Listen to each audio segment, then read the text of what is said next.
Unmuted. Good morning. This is Richard Heald. I'm the Chief Executive of the UK India Business Council, and I'd like to welcome you to this webinar that we're hosting today, the topic of which is the Indian elections 2014, political landscape and implications for business. I've just come back from 3 weeks in India, where the Indian elections clearly are the hot topic. The resignation of the AAP from their ministry in Delhi has thrown a real spanner into the works and has sown confusion as to what the potential outcome will be, whether we will have a Congress-led coalition, whether we'll have a BJP-led coalition, whether either of those parties will secure an absolute majority, and also whether we will have a third way of a coalition of minority parties. Why is this important? Because India is evolving into one of the largest economies in the world. It has one of the youngest populations in the world. What happens within India is of fundamental importance to us. From a business point of view, I think that there has been a certain degree of disappointment with regard to UPA2, culminating in what Narendra Modi, the leader of BJP, calls tax terrorism, and the imposition of retrospective taxation, which has had a fundamental impact on people's perception of India as an investment opportunity. There is a chance, depending on what the result of this election is, to address all these issues. And so I think it is an extremely important topic. Before we begin, I would like just to familiarize you with the toolbox on the right-hand side of your screens. Just to let you know, we will have everyone on mute during the course of the webinar to keep any background noise to a minimum. But if you have a question, please drop it into the little bracket on the toolbox on the right in the please type your question here box and send to me, and I'll take it up during the Q&A session at the end. For now, just to make sure that you can all hear me clearly, could I ask that you all use your raise your hand button on the toolbar, and could you please click the raise your hand button? Okay, thanks. I would like now to introduce our speaker, who's Jan Zaleski, who's political and security risk expert at Control Risks, who will deliver a short presentation, and then after that presentation we'll be taking your questions and relaying them and having a discussion online. So like me, I'm looking forward to this, and I hope you enjoy yourselves. Thank you.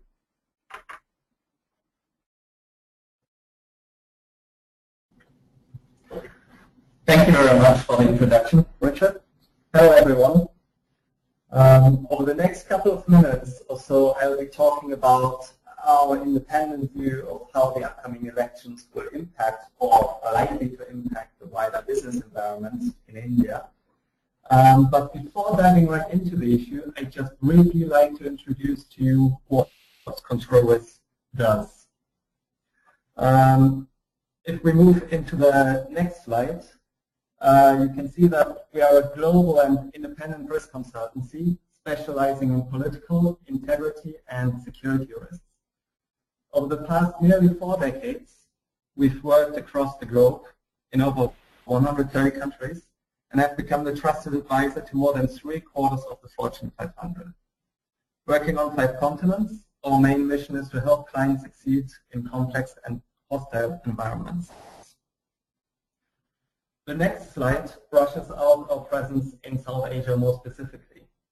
With 2 offices in India, one in Delhi and one in Mumbai, we currently have 30 permanent staff who provide our full range of political, security and integrity risk services, more often than not on very local issues. In addition to our permanent staff, we are helped by a very large network of local and regional contacts.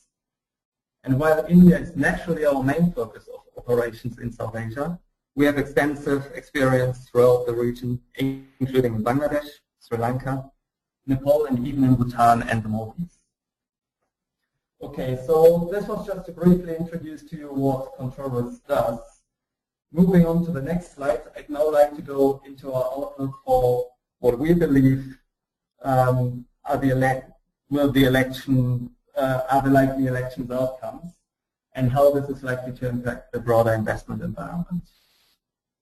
Just to set the scene, generally elections in India are always complex and hard fought, but the upcoming elections promise to be particularly interesting because of the currently very quickly shifting sands of India's political environment, and Richard just now also briefly touched upon the issue. There is a plethora of local issues that influence voting preferences, but a key question this time around is to what extent national issues could trump those local considerations. With so many moving parts, a key desire appears to be for a stable government to come in.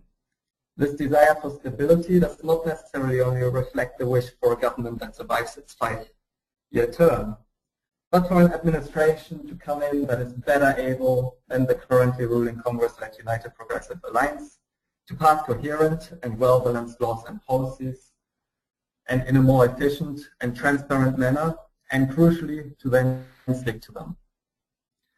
There is also a notable anti-incumbency sentiment that was prompted by numerous corruption scandals and more general allegations of misrule. As already mentioned, there are many moving parts to consider when assessing the likely outcomes of Indian elections.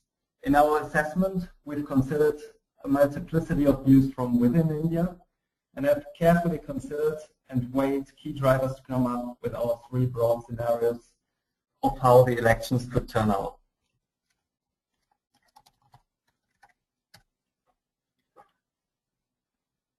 Now, I'd like to spend some time to walk you through this slide. Crucially, our first 2 scenarios suggest that hopes for a more stable government and more decisive governance are likely to be disappointed, as we foresee the elections to result in a fractured and therefore weak mandate. But there are important nuances within these scenarios, and I'll briefly go through them and explain as to why we think that is. In our most likely scenario, the Bharatiya Janata Party, or BJP, currently the main opposition party, will lead the coalition government.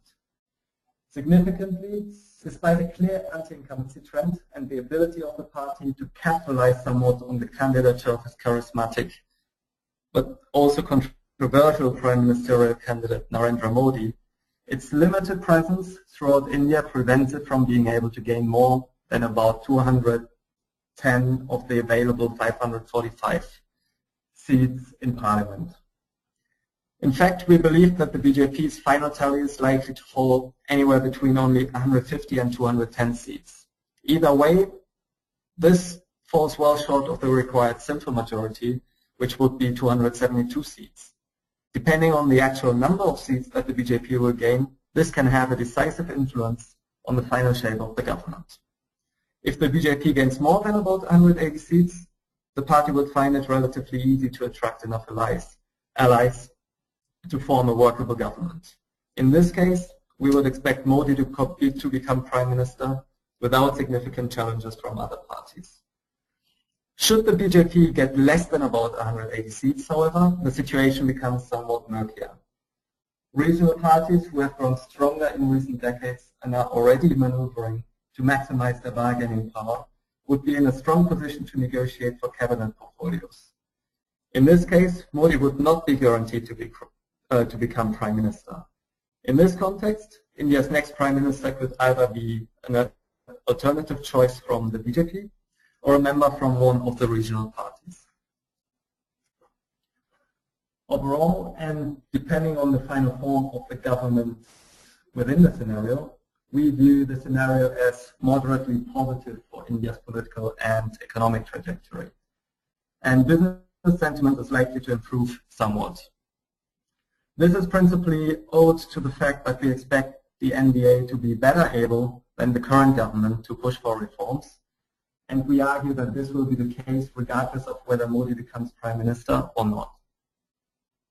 Fundamentally, we assess that the kinds of allies that the BJP would attract would be less likely to bring significant differences in terms of their policy preferences into the administration, at least insofar as compared to the current government. Furthermore, regardless of its final shape, a BJP-led administration will carry less baggage in terms of recent corruption scandals and general perceptions of misrule, and will thus be allowed, or would be likely to be allowed, to function more effectively than the UPA has been able to recently. And then finally, a severely weakened Congress party and opposition would also mean fewer disruptions in Parliament, and thus a more efficient legislature. We broadly retain our view that the BJP would stick with its pro-business approach, which would generally mean that the broad trend of liberalizing the domestic market would continue. But in some policy areas, there is a lack of clarity on where the party stands exactly. And unless the party clarifies its stance in those areas, there is a potential for this to result in some policy uncertainty. In terms of the party's FDI policy, this pertains particularly to its recent opposition to a new policy that allows, with certain conditions, FDI in the multi-brand retail sector. There appears to be a widespread opinion that the BJP would indeed scrap the policy once assuming power, but we would think that the BJP would be more likely to adopt a pragmatic stance and make certain amendments to put its mark on the policy, and this could in fact facilitate better acceptance by the policy's critics. In other areas, the BJP stance on tax policies is currently very vague, and it is uncertain what position the party would adopt when assuming power. Recent discussions with regard to a possible banking transaction tax, even if very quickly dismissed, testify to the fact that the party is only in the early stages of formulating its policy on it. Given that it was BJP-led states that have been opposing the Centre's proposal for a new goods and services tax, which arguably would significantly simplify the way in which direct taxes are being paid in India, it is, for example, unclear what the fate of these proposed changes are. There is also very little clarity on where the party stands vis-à-vis proposals of an overhaul of the direct taxation system. Certainly, the high fiscal deficit will keep the pressure up on any government to increase tax revenues. So, changes of one sort or another are highly likely to occur in this area. Okay, so much for the most likely scenario. As regards our credible alternative, I should mention that we currently assess this to be a significantly less likely scenario than the first one. And for that reason, I'll spend much less time on pondering its implications. But we still assess it as credible, as we expect Congress to end up becoming the second largest party in the country. And the party could be tasked with forming the government if the BJP is unable to cobble together a workable coalition. This scenario would lead to an extremely fractured administration governed by a multitude of diverging and often contradicting policy stances. In terms of the implications of this scenario for business would be largely negative. A strong opposition could be expected to frequently disrupt parliamentary activity, even more so than during UPA 2, and effectively investor confidence would remain clouded by a lack of enthusiasm for and confidence in the UPA government. Regional parties could be expected to mostly push their local and state level agendas, and given that many of those parties' positions are not necessarily in favor of liberalizing the economy, and given their very own interests, their strong participation in governance would likely work to the detriment of legislative and policy reforms. All that said, though, even such a government would likely manage to push through piecemeal and diluted reforms, just as the current government has occasionally been able to. In particular, we'd expect progress to be achieved in relation to reforms that wouldn't require parliamentary approval, for example, a number of FDI policies. Unfortunately, the most positive in the sense of stable government is our least likely scenario, and on the slide you can see that on the far right is the outlier scenario. In this scenario, the BJP manages to inspire voters to vote more on national issues as opposed to local issues, prompting the party to expand its influence beyond its core bastions of support. However, while we certainly see the Modi factor weigh in to a certain extent, we do not currently see it as decisively swaying sentiment in many parts of India, particularly in southern India. The implications of the scenario for business would be more positive compared to the first two scenarios. In this case, a strong government would come in that is able to efficiently, or more efficiently anyways, push for the implementation of the promised agenda. This would comprise, or would most likely comprise, a big push for infrastructural development, while more deep-seated issues of governance could also be addressed more efficiently. While there would initially be some uncertainty in a number of policy areas, for example, in relation to certain FDI and tax policies, and I just very briefly touched upon those issues in the first scenario, we would expect laws and policies to be drafted and passed in a significantly more coherent manner. On the whole, we would expect a Modi administration to maintain its pro-business stance. So in the medium to longer term, this scenario should prompt significant improvements to the broader operational environment and significantly less policy uncertainty for foreign investors.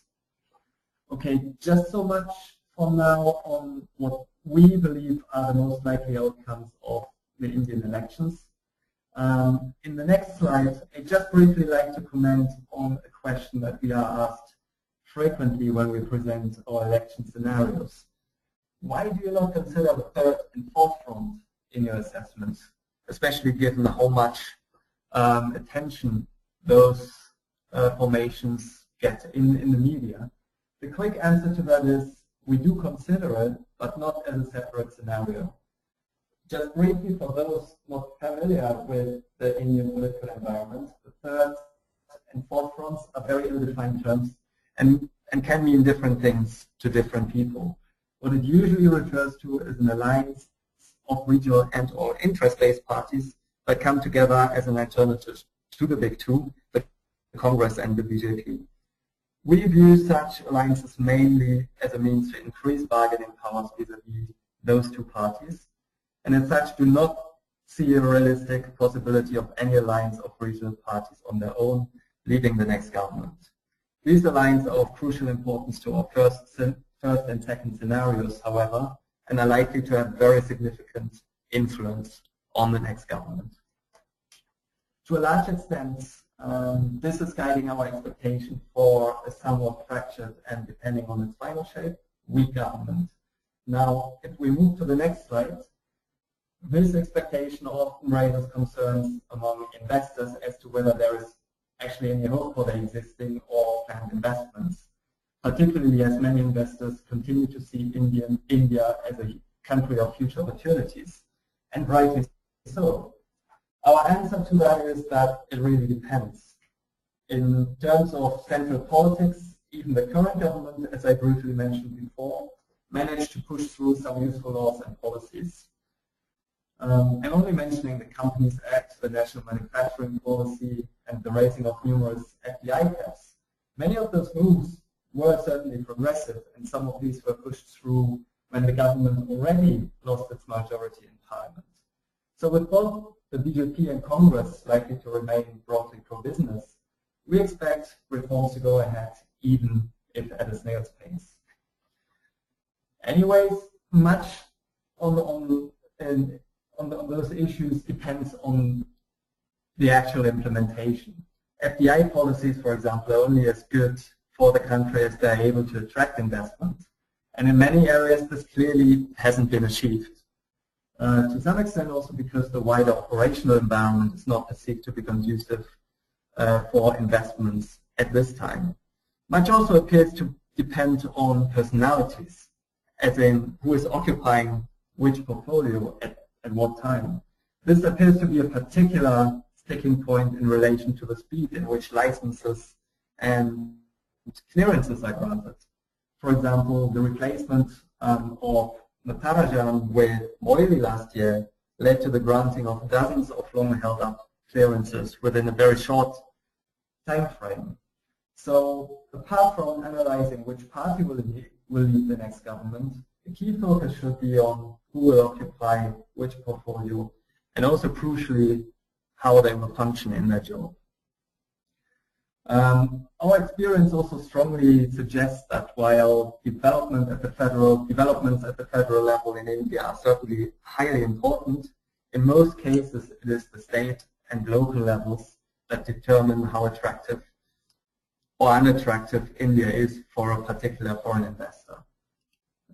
India's federal system of governance allows states huge leeway for devising their own policies to attract investments and to develop and improve their operating environment for businesses.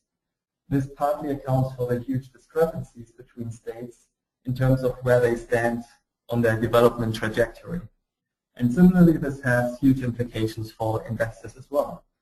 An investment might be highly profitable in one state but run into significant problems in another state. So it's extremely important to closely look at those more local conditions as well. And with this little caveat, I'd like to hand back to Richard. Thank you very much.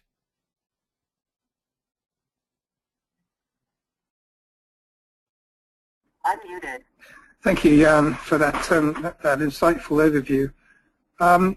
We've been receiving questions from you during, as Jan has been talking, and obviously please continue to send in questions as you think of them. One theme that has been coming through, Jan, has been very much the AAP, the Aam Aadmi Party, and what factor they will play in the election coming forward. Obviously, they've moved from being a state party in Delhi now to make a very significant or attempt to make a significant play in the national politics. How is this going to change the topography?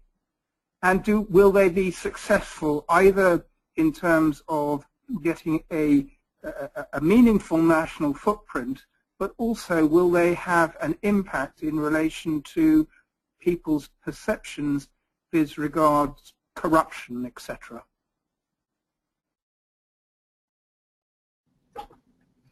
Okay, thanks very much. Very interesting question and then very relevant. And I admit that I haven't in any depth touched upon the AAP. This is pretty much the case because we don't believe that this time around, and notwithstanding the AAP success in Delhi, but it will be very hard for the party, given its upstart structures, to replicate a similar success elsewhere. I mean, there's neighboring states where the AAP is very likely to have a fairly strong footprint, just thinking of Haryana and some areas of Uttar Pradesh, for example.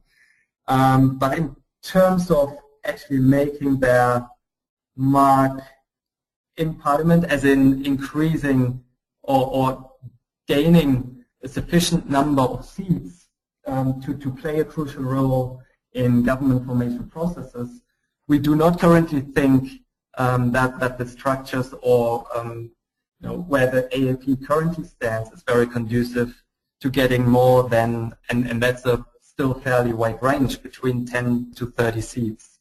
Now, in terms of the impact will very likely be disproportionate to the number of seats that they have.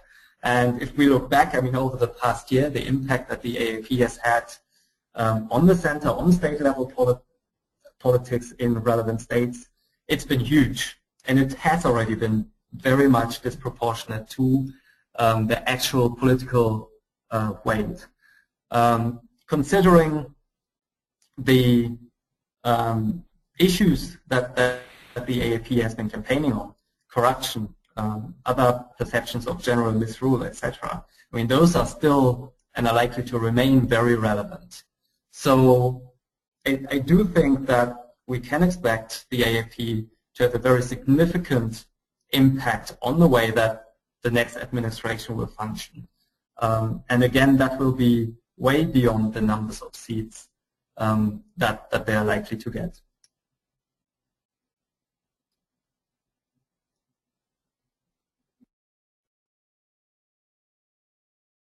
Unmuted. Okay, thank you. Yeah, and if I can possibly add a couple of my own observations, I totally agree with your comments there. I think that the AAP had a very, how can we put it, lively couple of months in power in Delhi. That had a result, I think, of, to a certain extent, causing maybe certain of the middle class voters to become somewhat disillusioned with their tactics, but undoubtedly they remain fundamentally important and popular amongst the broader swathes of urban society. One anecdote that I'd also like to communicate to people on the webinar is that a friend contact of mine who's an NRI in India was trying to get something in the region of 25 lakh back from the tax department in Delhi, and his accountant communicated with the tax department and was informed that he would get that rebate back, provided a certain amount of that rebate was paid to the tax inspector. The accountant actually pointed out that the recipient of the rebate was an NRI and would be picking up the telephone to the AAP party on their hotline in relation to corruption. I'm pleased to report that within 48 hours, the NRI had a banker's draft delivered to him by hand for the full amount of the refund. So AAP has been having some, remarkable effects at a low level. Whether they can translate that into a kind of national movement in terms of breaking the back of the corruption is something that I think we have to look at going forward. Jan, one question that we have, somebody has come in and asked in relation to the different scenarios that you put there as the election may pan out, as to whether that was driven by a survey that you had conducted or whether it was driven by your own specific internal intelligence.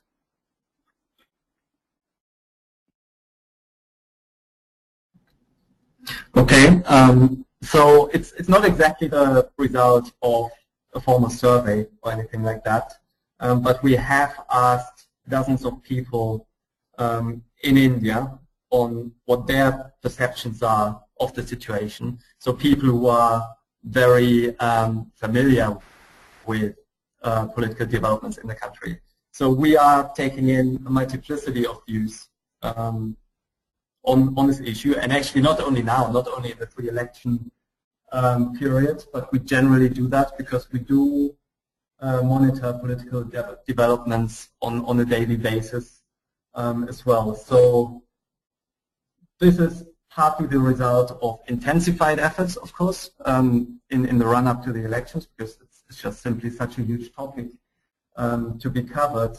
But a lot of the information that goes in there is also informed by institutional experience and the experience of our contacts in India.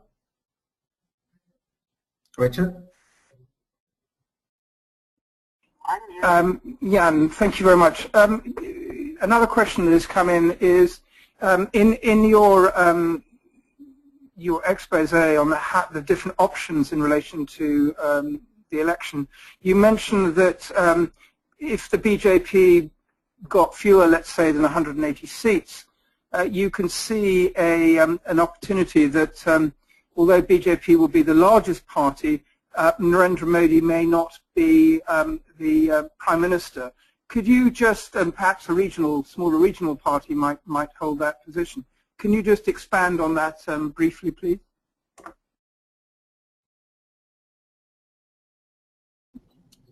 Sure. It's also a very interesting question. I mean, to some extent, the 180 mark is fairly arbitrary, and a lot will really depend on the maneuvering of what happens after the election results are actually announced. A lot will also depend on not only on the numbers of seats of the BJP, but also on the distribution and the total number of seats among regional parties and how they actually seek to divide up the pie. So, I mean, in terms of looking at the scenario of 180 seats or less, and then potentially a regional party calling the shots in terms of the prime ministerial candidate. One of the issues that we see is that there's not one clear candidate that would automatically be it on the part of the regional parties. So there's quite a few potential candidates, and the maneuvering that has been going on for quite some time suggests that there is at least 3 ladies actually who are gearing up to negotiate on those issues. So in that context, we are looking particularly at what is happening with regards to the AAA-DMK in Tamil Nadu, Jayalalitha, and certainly a candidate. And although we do see that the AAA-DMK has actually struck an alliance with leftist parties, which is a non-BJP, non-Congress alliance, again, we do see that more as a bid to increase the bargaining powers for the post-election period. Another potential there would be Mayawati of the BSP, even though on that front it's currently very unclear where she stands. She has been unusually quiet over the past couple of weeks and months, but this is very likely to change as we move closer to the announcement of the final results and the elections, of course. And then also currently relatively unclear of how the maneuvering will turn out is with regard to the TMC, Trinamool National Party, in West Bengal with Mamata Banerjee, certainly also very keen on the position, but not very clearly making clear where she stands on that front. So those would only be 3 potential candidates. I would tend to think those 3 the most likely. There's a few other smaller names which we believe are much less likely given the pre-election fallout between their respective parties and the BJP. Just thinking about JDU and BJD. With those parties, it's becoming relatively less likely to have workable platforms. So just very briefly, I mean, there's so many issues that could be touched upon when considering the potential makeup of the next government in terms of which regional parties or which combination of regional parties will call the shots and how. So those are clearly only just options of what could happen, but very much, I mean, if we move into the below 180 or similar number of seats, the playing field is very wide open. Richard? Unmuted. Thank you. That's great. If we can now turn a little bit towards the business and the specifics. You talked about the business-friendly face of BJP. I mean, when they were in government the last time, they actually were guardians of quite a few of the FDI limits. They didn't release them as far as international business is concerned. So a multiple question here. To what extent do you feel confident that BJP, a BJP-led coalition / government, would be business friendly to international businesses coming into India? And also, where do you see specific areas and opportunities, say on a sector basis? I'm thinking specifically of defense and aerospace, healthcare, retailing. Where do you see a BJP government coming in, making significant changes and differences?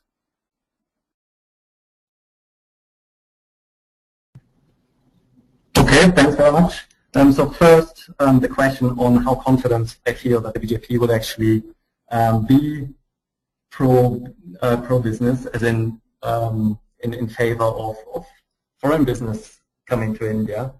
You're certainly right. I mean, during the BJP's previous tenure, they were rather careful, but I'm taking more something of a long-term view on that issue. I mean, if we look at the general trajectory of where the Indian economy is headed, then there has been a very clear trend towards liberalization.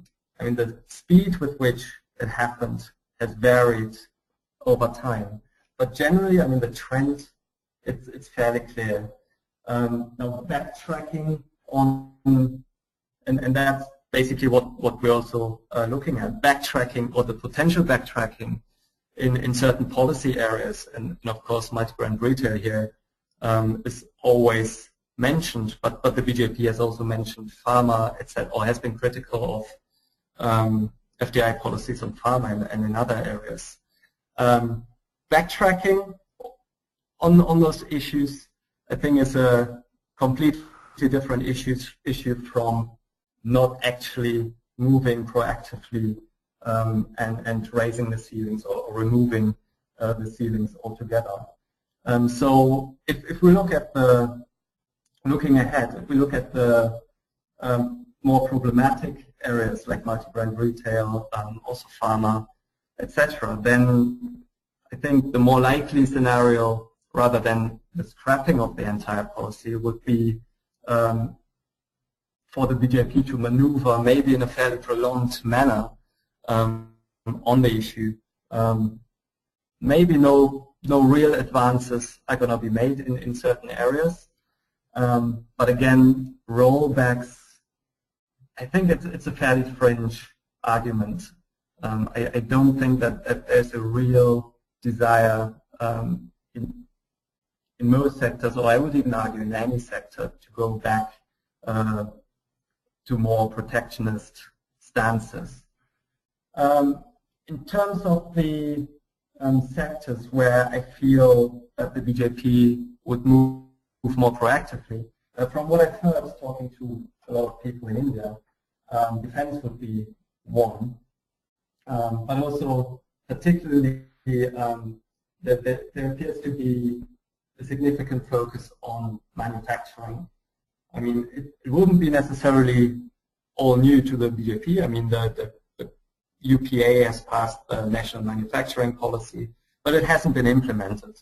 And I think there's a real opportunity there that the BJP, I mean, which is fairly in favor of actually supporting this kind of area, that the BJP would push very proactively to get this area going a little bit better. And that would just kill many birds with one stone. The BJP has been looking at or promising creation of jobs. I mean, this is an issue that has been cited very frequently over the past couple of weeks and months. And actually pursuing a very proactive approach in that area would also aid efforts to create jobs. So those would be key areas where opportunities are certainly there. of course, depending on how the BJP maneuvers on retailing, I don't foresee the BJP moving critically in single brand retailing, but in multi-brand retailing there might be an opportunity if and when actually criticisms are addressed. So just very briefly on Richard, did I miss any of the sectors that you mentioned or you had in mind? Unmuted. No, that's fine. I'm actually going to. I mean, this is fascinating stuff, but I'm going to say that I'm going to take two more questions. We will be pulling out a script on all the questions that have been asked, and we'll be sending out answers to those questions separately. So we will answer everyone's questions, but there are two that I'm going to ask here on the screen now. And that's one of the first questions is that obviously Modi has been extraordinarily successful from a business-facing point of view in Gujarat. And the question is, you know, what happens when he arrives in Delhi? The phrase that I've heard is Modi going to change Delhi, or is Delhi going to change Modi? And to what extent can he replicate the success that he's had in Gujarat, and also to what extent will the seniors in his party allow him to do that?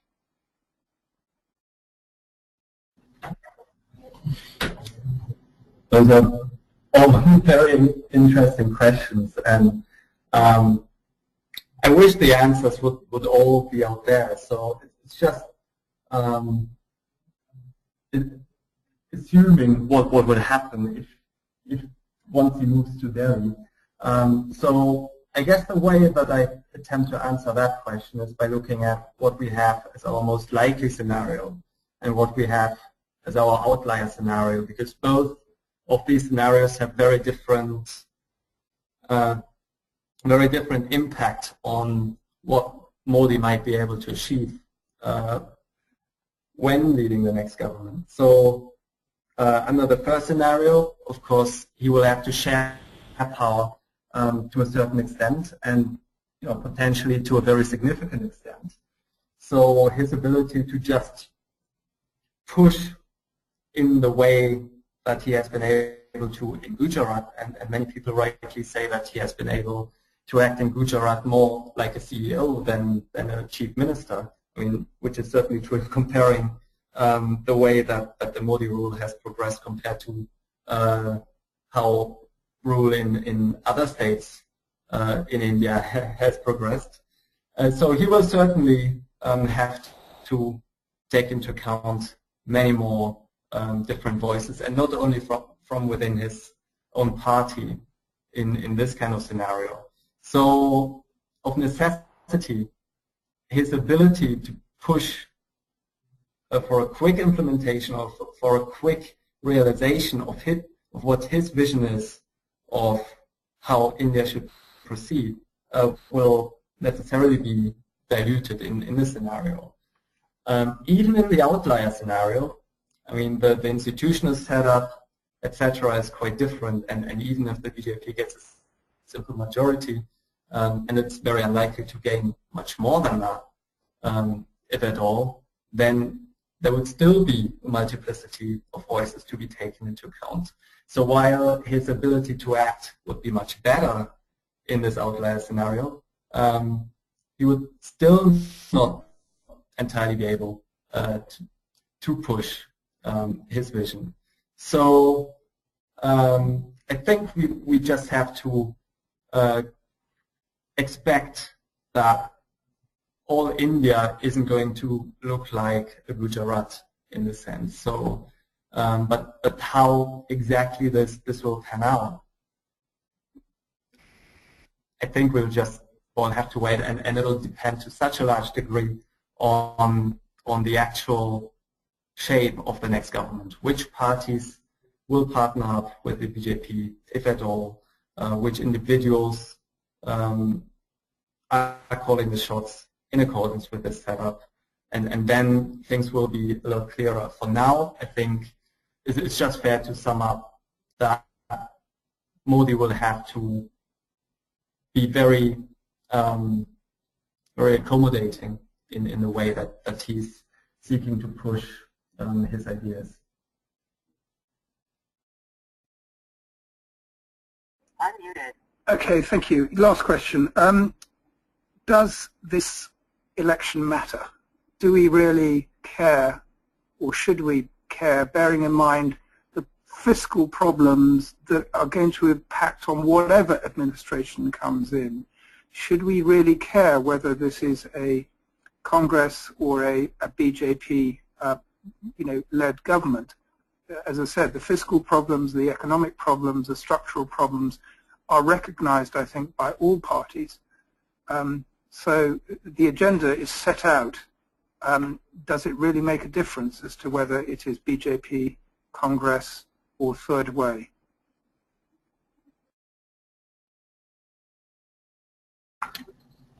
James, I've actually heard quite a lot of comments from clients and also from business people in India that it wouldn't matter who actually forms the next government, because the problems would be similar and it would likely be a weak government anyways.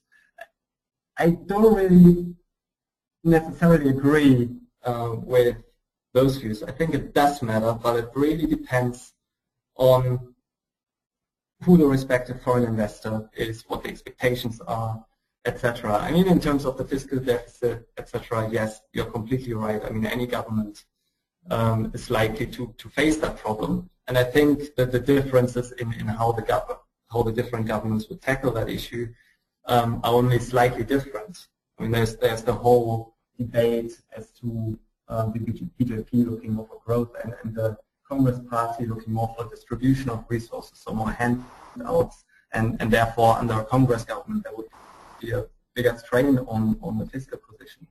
But as a matter of fact, I mean, if we look very closely, then there's actually very little difference in the approach of those two parties. The BJP wouldn't be very likely to be dismantling all those social welfare programs. So it will remain issues, and similarly removing subsidies. I mean, there's a reason why past governments haven't addressed the issue more decisively.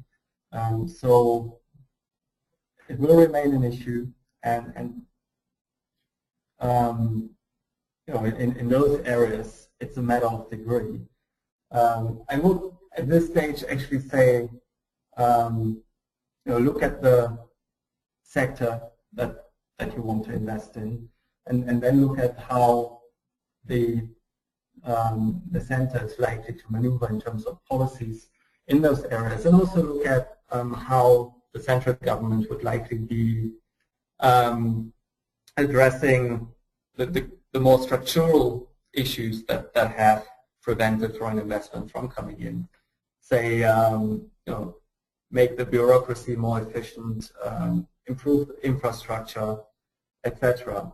And again, I mean, it's a matter of degree, I would tend to argue, because many of those measures don't necessarily need the assent of Parliament. It's very often a matter of individuals staffing certain positions. So a big difference can often be achieved by having the right people in the right place. And I mean, of course, in terms of tendency and with all the anti-incumbency trend in place, and foreign investors also being very wary of the UPA's performance on that issue. But I'm not entirely sure that we could, at least on the legislative front, expect something different on the side of the BJP. Perhaps there would be a stronger impetus to get the right people into the right positions quicker, so that progress can be shown quickly. So I think that would be the main opportunity for the BJP, and one that can reap very quick rewards. Other than that, it really says, I mean, don't just look at the federal government and what's happening at that level, but crucially do look at the state level, which is where actually the implementation of most of these policies happens, and where the operational environment differs so much depending on where you are. So it's state governments very often that do make much more of a difference than the federal government is able to. Richard? Unmuted. Yeah, and thank you very much for that. Thank you very much for answering the questions. I hope that everyone found that the webinar was very useful. I certainly did. We will be coming back with answers to those questions that we weren't able to ask. I apologize that we seem to have overrun slightly, but nonetheless it's been a very useful topic. I'd also say that, as Jan and myself kind of indicated, that this subject is changing, I was going to say by the week, but it's almost virtually by the day as to implications of the elections. And I think that coming into the elections in May and possibly after that, we will hold one or two other webinars in which we will further examine this, because it is a very important topic for us and also for UK business. If, of course, you have any feedback or comments about today's session, or indeed even session and topics that you'd like us to address in the future, please feel free to get in touch with us. And again, my personal thanks for being able to join us today. Thank you, and I hope you have a very good day.